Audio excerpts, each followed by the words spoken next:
के घर पहुंचा है। राजा रघुवंशी की आज 13वीं है और ऐसे में सोनम का भाई गोविंद राजा के घर पहुंच चुका है। इसके पहले भी तस्वीरें आई थी जब गोविंद जैसे ही शिलोंग से आया था वो राजा के घर पहुंचा था।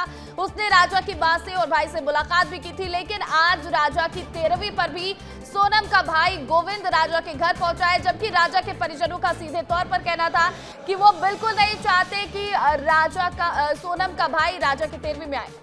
जताया नहीं है, मगर आपको आना पड़ेगा, ये जरूर उन्होंने बोला है, तो मैं जाऊंगा। अभी ये थोड़ा कार्यक्रम निपट जाए तो मैं 1-2 दिन में निकलने वाला हूँ। गोविंद भाई, एक बड़ा सवाल है राज को लेकर जो लगातार सवाल है। जी, क्या परिवार के लोगों या किसी भी रिश्तेदार को बिल्कुल भी नहीं पता था कि सोनम और राज के बीच कुछ चल रहा है, और अगर राज और सोनम के बीच कुछ ऐसा होता तो क्या आप लोग क्या फिर राज से शादी कराते या कुछ ऐसी चीज़ होती? देखिए, वो डिसीजन तो समय अनुसार लिया जाता है कि शादी कराना नहीं कराना, मगर अगर हमें कुछ पता होता, देखिए मुझे नहीं पता है, ये मैं क्लियर हूँ, मगर हमें फिर भी कुछ पता होता तो वो एक फैमिली में बैठ के बात होती, सब चीज़ें होती। क्योंकि ऐसा कुछ नहीं है, आज की जो दुनिया है, जो पॉपुलेशन है, लव मैरिज वगैरह वगैरह सब हो रही है।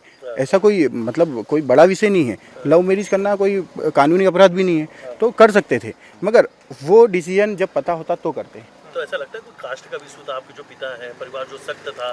देखिए, हमारे रघुवंशी समाज में कास्ट का इशू तो लगभग सभी घर में रहता है, जितने भी घर है सभी घर में रहता है कास्ट का इशू, मगर चीज़ों को हम लोग भी कॉम्प्रोमाइज़ करते हैं, क्योंकि इतना बड़ा कदम हमारे यहाँ से रघुवंशी समाज से तो नहीं उठा सकते। आपने क्या सोनम के खातों की अभी तक कोई जांच की? क्योंकि आपके बिजनेस के कई पैसे जो हैं उसी के खाते में जाते थे, उसमें से कितने खर्च हुए हैं, कितने निकले हैं इस दौरान? देखिए, मैं आपको एक चीज़ थोड़ा क्लियर कर दूं कि मैंने खातों की जांच तो करी है, जो भी कंपनी अकाउंट वगैरह वगैरह हैं उनमें जितना पैसा जो जैसा रहना चाहिए वैसे ही है। पिछले 30 दिनों की तो मैंने जांच करी है। राज के पास कुछ ऐसा पैसा जो अभी तक मिसिंग हो? राज के पास नहीं, राज के पास का भी कोई पैसा मिसिंग नहीं है, क्योंकि मेरे को जिस दिन वो पकड़ाया है उसके 2 दिन पहले भी वो कुछ घर पे अमाउंट दे के गया है, जो कि कैश पेमेंट था, वो पिताजी के हाथ में देके गया था, कुछ 1-1.5 लाख रुपए। अच्छा, सोनम जो है कुछ जिद्दी किस्म की भी थी, आप लोग परिवार से कहा कि अगर वो नहीं चाहती राजा शादी करना तो नहीं? बिल्कुल। देखिए, हम मतलब हम ऐसा नहीं बोलते, मगर फैमिली में कोई भी कुछ जिद करता है तो उसके खिलाफ कोई भी नहीं जाता है। देखिए, ये एक बड़ा इशू है,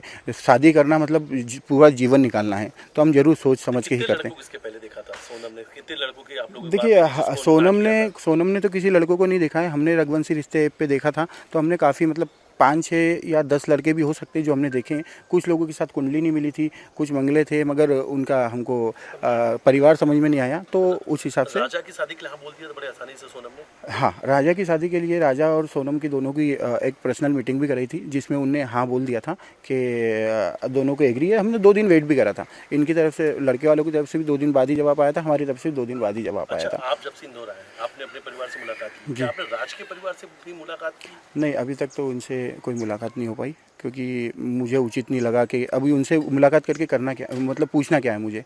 अच्छा, आपको लगता है वो फ्लैट जो है, वो जो फ्लैट पास में मिला जहाँ पे आपका गोडाउन, उसके बहुत नजदीक मिला, तो क्या कुछ जानकारी इसके बारे में? नहीं, मैं उधर जा भी नहीं पाया। मैं मतलब अभी तक विजयनगर सिर्फ होटल में 2-3-4 दिन रुका था, उसके अलावा मैं कहीं भी नहीं जा पाया और जानकारी भी नहीं है। आप अपने जीजा को कितना मिस कर रहे हैं, राजा की अगर बात की जाए? देखिए, राजा जी का तो मिस का तो मैं कोई एक ऐसा बता नहीं सकता हूँ, बाकी राजा जी बिल्कुल मेरे को दिल से याद है और उनकी सभी चीज़ें मेरे को याद है। गोविंद, क्या सोनम ने कभी पासपोर्ट बनवाया था? आप लोगों को इसकी जानकारी थी कि उसके पास पासपोर्ट है या नहीं है? क्योंकि देखिए, उसका पासपोर्ट तो मैं खुद बनवाने वाला था। शादी के बाद मैं खुद उनको कहीं मतलब बाहर विदेश भेजना चाह रहा था कि आप मतलब एंजॉय करके आओ, मगर पासपोर्ट के लिए उनके डॉक्यूमेंट्स रेडी नहीं हुए, फिर अचानक शादी आ गई, समय नहीं मिल पाया, तो इसलिए पासपोर्ट नहीं बनवाया। तो मतलब एक भाई का बहन को ही तोहफा देने वाले थे आप? बिल्कुल, और उसके लिए मैंने उनसे पूछा भी था, मगर वो समय अनुसार जो पासपोर्ट नहीं बना, तो इसलिए वो प्लान कैंसिल कर दिया। ठीक।